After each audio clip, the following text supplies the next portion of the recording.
I stood in the doorway of the penthouse suite, wearing my usual jeans and a simple black sweater. The bass from the music system pounded through the floor-to-ceiling windows overlooking downtown.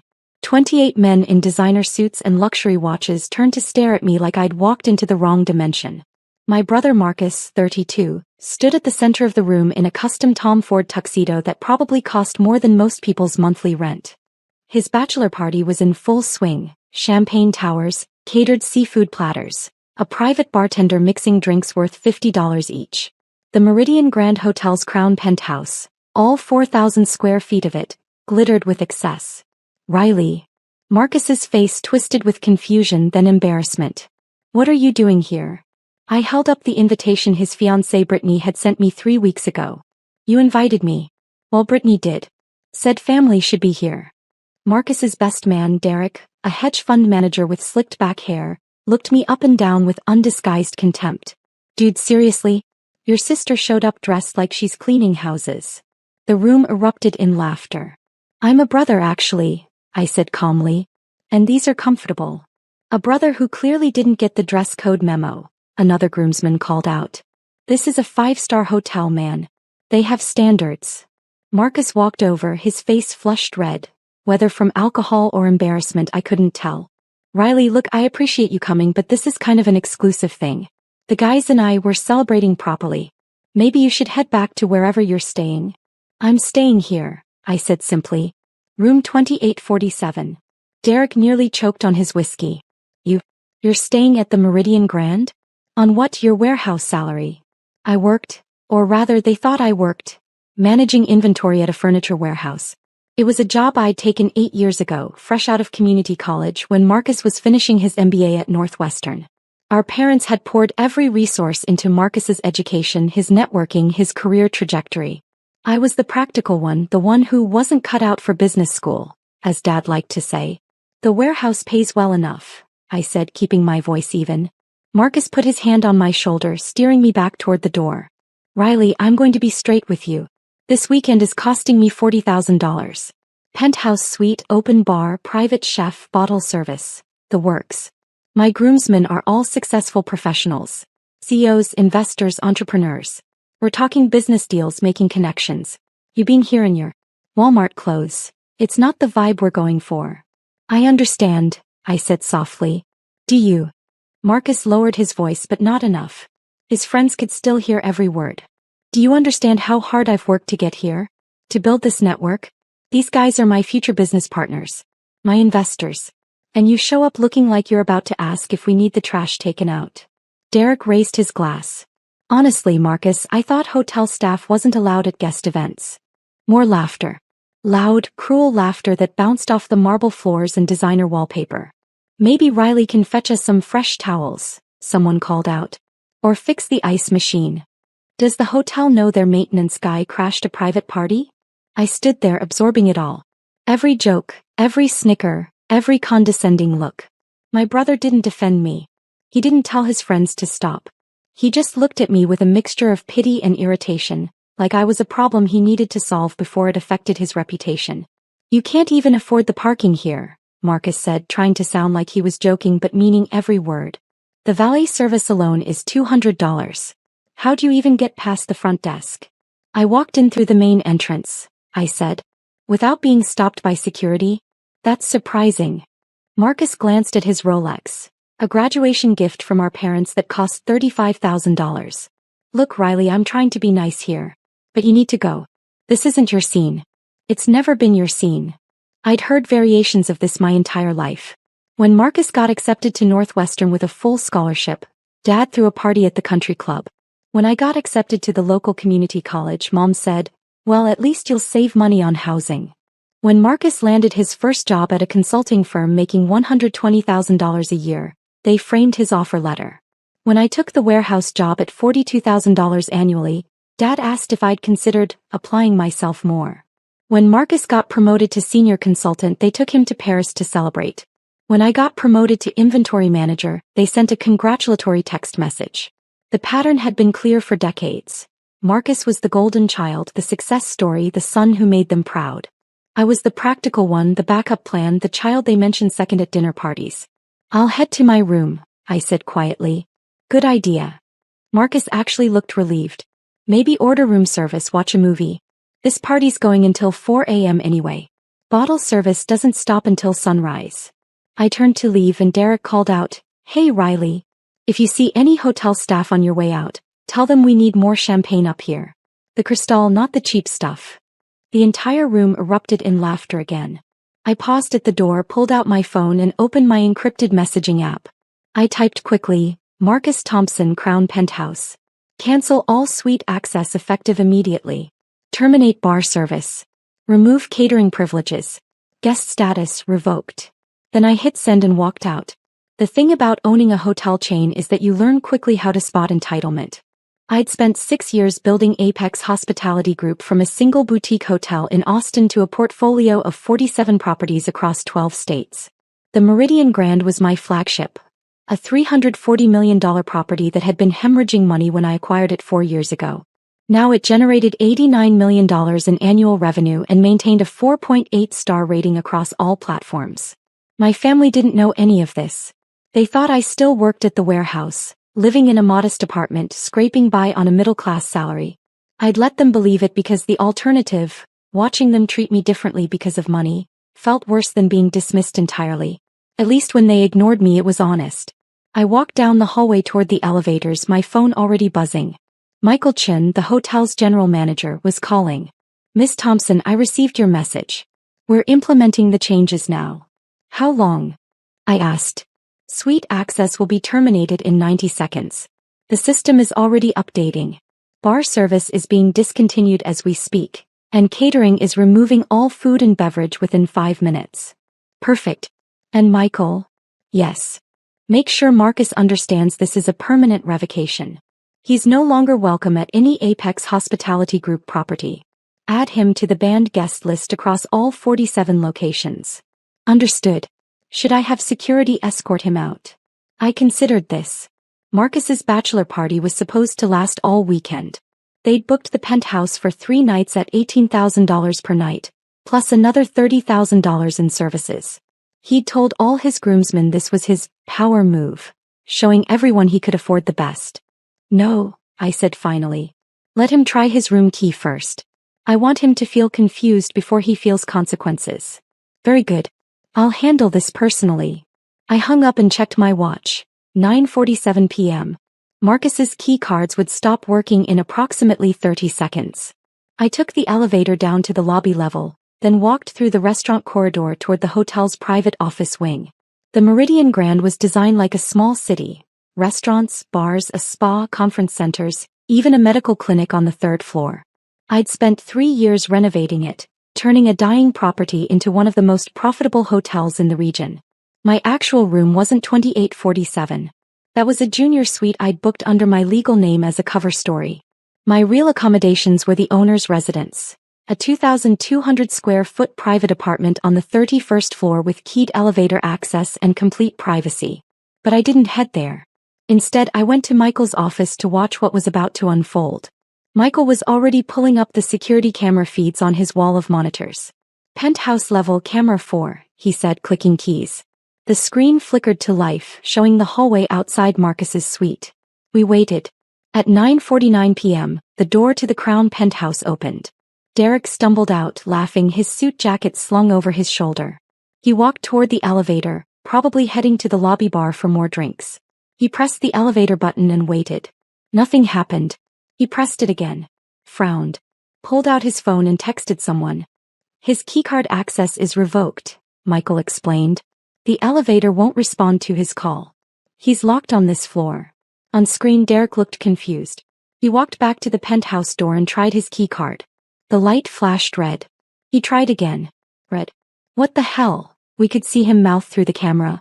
He pounded on the door. Marcus opened it, irritated. They had a brief conversation, then Marcus tried his own keycard. Red light. Both men stood in the hallway, now looking genuinely confused. Marcus pulled out his phone and started calling someone, probably the front desk. Michael's desk phone rang. He answered with perfect professionalism. Meridian Grand Hotel, Michael Chin speaking. How may I assist you? I could hear Marcus's voice through the speakerphone. Yeah, our room keys aren't working. Crown Penthouse. Can you send someone up to fix this? May I have your name, sir? Marcus Thompson. I'm the one who booked this suite. Michael pulled up the reservation on his computer, his face betraying nothing. I see. Mr. Thompson, I'm showing that your suite access has been revoked by ownership. Silence on the other end. What? Revoked? What are you talking about? Ownership has terminated your reservation, sir. You'll need to vacate the premises within 30 minutes, or I'll be required to call security for escort. This is insane. I paid $54,000 for this weekend. You can't just... Actually, sir, according to our terms of service, ownership reserves the right to revoke access at any time for any reason. You'll receive a full refund minus the cancellation fee, which amounts to, let me see, approximately $12,000. $12,000? Are you kidding me? That's the standard cancellation penalty for same-day termination of a premium suite. It's outlined in Section 7.3 of your booking agreement. I want to speak to your manager. I am the general manager, sir. Then I want to speak to the owner. Michael looked at me. I shook my head. The owner is not available at this time. I'd recommend gathering your belongings quickly. Security will arrive in 27 minutes. Marcus's voice rose to a shout. Do you have any idea who I am? I'm a senior consultant at Whitmore & Associates. I know people. I'll sue this hotel for everything. That's certainly your prerogative, sir. However, I should mention that threatening legal action against hotel staff is grounds for immediate removal from the premises and addition to our permanently banned guest list. I'd advise against that course of action. Silence. Then, why? Why is this happening? Ownership's decision, sir. That's all I'm authorized to share. Marcus hung up.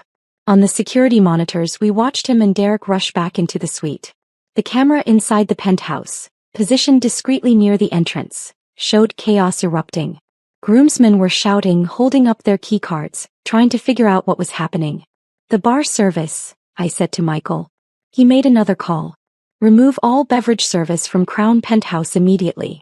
Guests are no longer authorized. On screen, the private bartender was already packing up his station. One of Marcus's friends tried to stop him, but the bartender showed him something on his phone, probably the termination order, and continued removing bottles. The catering team entered next, professional and efficient, beginning to clear the elaborate food displays. What the hell is going on? We could see Marcus shouting on the monitor. One of the caterers handed him a printed notice. Marcus read it, his face going pale, then red, then pale again. My phone buzzed. A text from Brittany, Marcus's fiancée. Riley, Marcus just called me freaking out. Do you know what's happening at the hotel? Did you say something to the staff? I didn't respond. Another text. He says they're kicking everyone out. This is his bachelor party. Can you please talk to someone? You work in customer service, right? Maybe you can help. I turned off my phone. They're asking the catering manager for an explanation, Michael said, watching the monitors. The catering manager, a woman named Teresa who'd worked at the hotel for 12 years, was explaining calmly while Marcus waved his arms and pointed at things.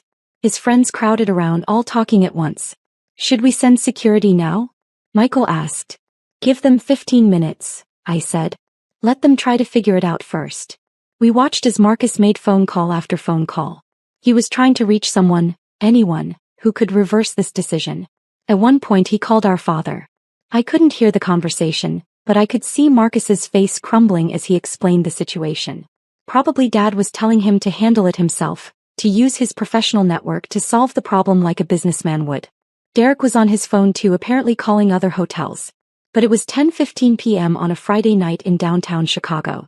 Every decent hotel within 20 miles was fully booked. One of the groomsmen, a guy named Craig who'd laughed the loudest at the janitor joke, tried to leave via the elevator. His keycard didn't work. He pushed the call button repeatedly, but the elevator never came. Elevator access is restricted to authorized guests only, Michael explained. Since their room status is revoked, they can't use the elevators. They'll have to take the stairs. From the 42nd floor? I asked. It's clearly marked emergency exit. That's their option until they check out properly at the front desk. On the monitors, the penthouse was emptying rapidly. The bartender was gone. The catering team had removed everything except the furniture. The music system had been shut down remotely, hotel property, controlled by the central system. Marcus stood in the center of the now quiet penthouse, surrounded by his confused, increasingly angry groomsmen, holding his phone and looking completely lost. Derek was yelling at him. We couldn't hear the words, but the body language was clear. This is your fault. You said this place was locked down. You said you had connections. Marcus's carefully constructed image. The successful consultant, the guy who could afford the best, the man with power and influence, was disintegrating in real time. Security should arrive now, I said. Michael made the call. 4 security officers in professional uniforms stepped off the service elevator on the 42nd floor. Their approach was calm, practiced, respectful but firm. The lead officer, James, had been with the hotel for 6 years. I'd personally approved his promotion to head of security. Gentlemen, James said, his voice carrying the authority of someone who'd handled thousands of difficult situations, you need to gather your belongings and proceed to the front desk for checkout. This is insane. Marcus shouted. We have a reservation. We paid for this. Your reservation has been terminated by hotel ownership. You'll receive a refund minus applicable fees. But you need to leave this floor immediately. On what grounds? We haven't done anything wrong. James remained perfectly calm. Ownership reserves the right to refuse service to any guest at any time. This is private property. You're currently trespassing. That word, trespassing, hit different. Trespassing? We're paying guests. Not anymore, sir. You have 10 minutes to collect your belongings, or we'll escort you out with whatever you're currently wearing. The groomsmen scrambled. Designer luggage was frantically stuffed with clothes, toiletries, expensive shoes. Craig couldn't find his other Gucci loafer and was crawling under furniture looking for it. Derek was still on his phone, desperately trying to book rooms anywhere else. The Ritz has nothing. Conrad's fully booked. Palmer House is sold out. Marcus stood frozen, his face slack with shock. This wasn't supposed to happen. This was his weekend, his power move, his moment to shine in front of his professional network. Sir, you need to start packing, James said to Marcus directly. I want to speak to whoever made this decision. That's not possible. Then I want a name. Who owns this hotel? James didn't even blink. That information is not publicly available, sir. The property is held through a corporate entity. Now please gather your belongings. Marcus finally moved, walking like a man in a dream toward the bedroom where his luggage sat unpacked. He'd planned to stay here for 3 nights. Now he couldn't stay for 3 more minutes. The group moved toward the stairs, elevator access still denied, carrying hastily packed bags and complaints. The trek down 42 flights of stairs in dress shoes, carrying luxury luggage, was not going to be pleasant. Michael and I watched on the monitors as they descended floor by floor, their voices echoing in the concrete stairwell. Who walks down 42 flights? Someone complained. This is absolutely insane. Marcus, you said this place was top tier. I want my money back. We should sue. By the time they reached the lobby level, they were sweating, exhausted, and furious. The stairwell exit deposited them in a service corridor that led to the loading dock area. Not the elegant main lobby Marcus had walked through with such confidence hours earlier. They had to walk around the building to reach the front entrance. When they finally entered the main lobby, disheveled and carrying their bags, the night manager was waiting at the front desk with checkout paperwork. Mr. Thompson, she said professionally, your refund will be processed within 7 to 10 business days. Here's your receipt showing the cancellation fee of $12,000. Do you have any questions? Marcus just stared at her. Why? I'm not authorized to share that information, sir. Is there anything else I can help you with? Where am I supposed to go? It's 11 p.m. and every hotel in the city is booked. I can provide you with a list of nearby accommodations, though I can't guarantee availability. She handed him a printed sheet, a standard courtesy list of competitor hotels. Derek snatched it from Marcus's hand and started calling numbers. I watched from the security office as Marcus's perfect weekend collapsed completely. His groomsmen were angry. His reputation was damaged. His power move had become a humiliating disaster. And he still had no idea why. I left the security office and took the private elevator to my residence on the 31st floor. The space was minimal. I spent most of my time traveling between properties, rarely staying anywhere longer than a few days. But it was comfortable, private, and mine. My phone had 17 missed calls. 12 from Marcus, 3 from Brittany, 2 from our mother. I listened to Marcus's voicemails in chronological order. First message 10:03 p.m. Riley, I don't know if you're still in the hotel, but something crazy is happening. They kicked us out. Just call me back if you're around. Third message, 10:47 p.m. Riley, seriously, where are you? I'm dealing with a nightmare here. The hotel is refusing to help and I can't reach anyone who can fix this.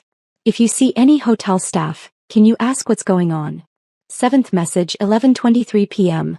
I know you're probably asleep, but I'm stranded downtown with 28 guys and nowhere to go.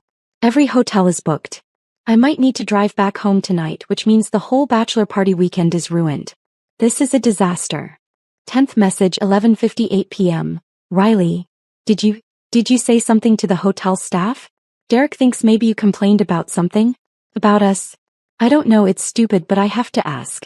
Did you talk to anyone? I deleted all the messages without responding.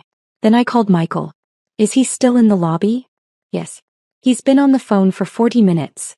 No luck finding accommodation anywhere. And the ban is in place across all properties? Confirmed. Marcus Thompson is flagged in the system. Any attempt to book at any Apex Hospitality Group location will be automatically declined. Perfect. Thank you, Michael. Miss Thompson, if I may ask, what did he do to warrant this? I thought about the question. What had Marcus done? Made fun of my clothes? Called me a janitor in front of his friends? Told me I couldn't afford parking? Those weren't crimes. They weren't even particularly creative insults. They were just typical. Standard family dismissal, the kind I'd experienced my whole life. He forgot who I was, I said finally. He made assumptions based on appearances. Well, Michael said carefully, he's learning otherwise now. I didn't sleep that night. Instead, I sat by the floor-to-ceiling windows, looking out over the city, watching the lights and wondering if I'd gone too far. Marcus had been cruel, yes. But was public humiliation an appropriate response? Was exercising corporate power to ruin his bachelor party justified? These questions kept me awake until sunrise. At 6:47 a.m. my phone rang. Riley, where are you? Marcus has been trying to reach you all night. I'm at my hotel. He said something terrible happened. They kicked him out of the Meridian Grand for no reason. He's devastated. The whole bachelor party is ruined. That's unfortunate, I said neutrally. Did you see what happened? Were you there? I was there briefly. And, did they say why they did this to him? I paused, weighing my words carefully. Mom, they didn't do anything to Marcus. Marcus was removed from the property by ownership. There's a difference. Ownership? What does that mean? It means the person who owns the hotel decided Marcus shouldn't be there. That's absurd. He paid over $50,000. What kind of business treats customers this way? The kind that doesn't tolerate certain behavior. What behavior? He was having a bachelor party. I took a breath. Mom, what did Marcus tell you about last night? He said everything was fine, they were celebrating, and then suddenly the hotel staff went crazy and kicked everyone out. He thinks maybe one of his friends said something inappropriate, but he's not sure. Now he's mortified because all his groomsmen think he picked a terrible hotel. That's his version? What other version is there? I stood up, walked to the window. The sun was rising over Lake Michigan, painting the water gold and pink. Ask Marcus what he said when I arrived at his party. You were at the party? He didn't mention that. I was there for about 5 minutes. Ask him what he and his friends said to me. Riley, what are you talking about? Just ask him, Mom. And then maybe ask yourself why he left that part out of his story. I hung up before she could respond. The Meridian Grand Sunday brunch service began at 8 a.m. I showered, changed into comfortable clothes. Yes, jeans and a sweater again, and went down to the restaurant. The hostess recognized me immediately. Miss Thompson, your usual table? Please. She led me to a corner booth with privacy and excellent natural light. I ordered coffee and reviewed emails on my phone while I waited. At 8:34 a.m. I saw them. Marcus and his groomsmen, walking past the restaurant entrance, probably heading out of the hotel after spending an uncomfortable night wherever they'd finally found rooms. They looked exhausted, hungover, miserable. Derek spotted me through the glass and stopped. He pointed. Said something to Marcus. Marcus turned, saw me sitting comfortably in the elegant restaurant, and his face went through several emotions in rapid succession. Confusion, recognition, anger, and something else I couldn't quite identify. They walked into the restaurant. The hostess tried to stop them. Sirs, do you have a reservation? Marcus pushed past her, heading straight for my table. His friends followed, a mob of wrinkled designer suits and expensive cologne. Riley, Marcus said, his voice shaking. Were you here all night? I sipped my coffee. I had a lovely sleep, thank you for asking. In the hotel. You stayed in the hotel while we were thrown out. I have a room here, yes. Derek leaned over the table, aggressive. How do you have a room when they kicked us out? I wasn't kicked out, I said simply. This doesn't make sense, Marcus said, sitting down uninvited across from me. Something's wrong. First they terminate our suite. Then they ban us from the property. Meanwhile you who can barely afford McDonald's, are sitting here having brunch like you own the place. I set down my coffee cup carefully. What an interesting choice of words. What? Never mind. Why are you here, Marcus? I want answers. I want to know what you said to the hotel staff. Because this started right after you left the party. The waitress appeared with my breakfast. Eggs Benedict with smoked salmon, fresh fruit, house-made pastries. She set it down carefully, refilled my coffee and left. Marcus stared at the plate. You ordered the $40 breakfast. It's very good here. The hollandaise is made fresh. Riley. His voice had a dangerous edge now. Tell me what you did. I looked up at him. My brother, who'd mocked me in front of his friends, who'd told me I couldn't afford parking, who'd called me a janitor and laughed when others made it worse. I didn't do anything, I said. I sent a text message. To who? To the general manager. Saying what? Saying that your suite access should be terminated. The silence that followed was profound. Derek recovered first. You sent a message to the GM and they just listened to you? Yes. That's impossible. You're nobody. You work at a warehouse. You don't have that kind of influence. I took a bite of my eggs Benedict. Perfectly cooked as always. Don't I? Marcus was putting pieces together, his face shifting from confusion to dawning horror. Riley. Who are you? I'm your brother. The janitor, remember? The one who can't afford parking. That's not what I mean. I mean, how did you get them to cancel our reservation? I pulled out my phone, opened a specific app and showed him the screen. It was the Apex Hospitality Group Owners Portal. At the top in clear text, Riley Thompson, Chief Executive Officer and Founder. Marcus stared at it. Read it 3 times. Looked at me. Looked at the screen again. This is fake, he whispered. It's not. You can't, that's impossible. I scrolled through the interface, showing him the property list. 47 hotels, including the Meridian Grand with my name listed as primary owner. Derek grabbed the phone out of Marcus's hands, looked at it, his face going pale. This is real. Ask the hostess who seated me, I suggested. Or the general manager. Or any staff member in this hotel. Marcus stood up so fast his chair fell backward. You own this hotel. I own this hotel chain. 47 properties. The Meridian Grand is the flagship. For how long? 6 years building the company. 4 years since I acquired this specific property. He was doing math in his head. That's impossible. You were working at a warehouse. I was managing inventory at a furniture warehouse 8 years ago, yes. I also took every dollar I saved, every bit of credit I could access, and bought a failing hotel in Austin for $800,000. I renovated it in 6 months, sold it for $2.1 million and used that capital to buy 2 more properties. Then 4. Then 12. The groomsmen were completely silent now, watching this unfold like a car accident they couldn't look away from. You're a billionaire, Marcus said flatly. Multimillionaire. I'm not quite to billionaire status yet. The company's valued at around $1.2 billion, but my personal net worth is closer to $400 million after debt and operating costs. $400 million. Approximately. And you let us think you were poor. You assumed I was poor. I never said that. Marcus's hands were shaking. Why would you hide this? I stood up, left cash on the table for my breakfast plus a generous tip and looked at my brother. Because I wanted to see who you'd be when you thought I had nothing. And now I know. I walked toward the exit. The hostess called after me, Miss Thompson, have a wonderful day. Behind me I heard Derek say to Marcus, did your sister really just? Brother, I corrected without turning around. And yes, I did. By Monday morning the story had spread throughout my family. My phone was flooded with messages. but I was already on a plane to Austin to check on property renovations at one of my boutique hotels. Mom called 17 times. Dad called 9. Marcus called 34. I didn't answer any of them. Finally, at 11 a.m. I received an email from Marcus. It was long, rambling, full of apologies and explanations and justifications. But buried in the middle was one sentence that caught my attention.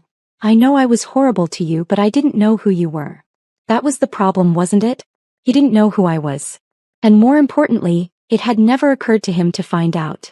I deleted the email and went back to work, building an empire one property at a time, wearing jeans and a sweater and never apologizing for either.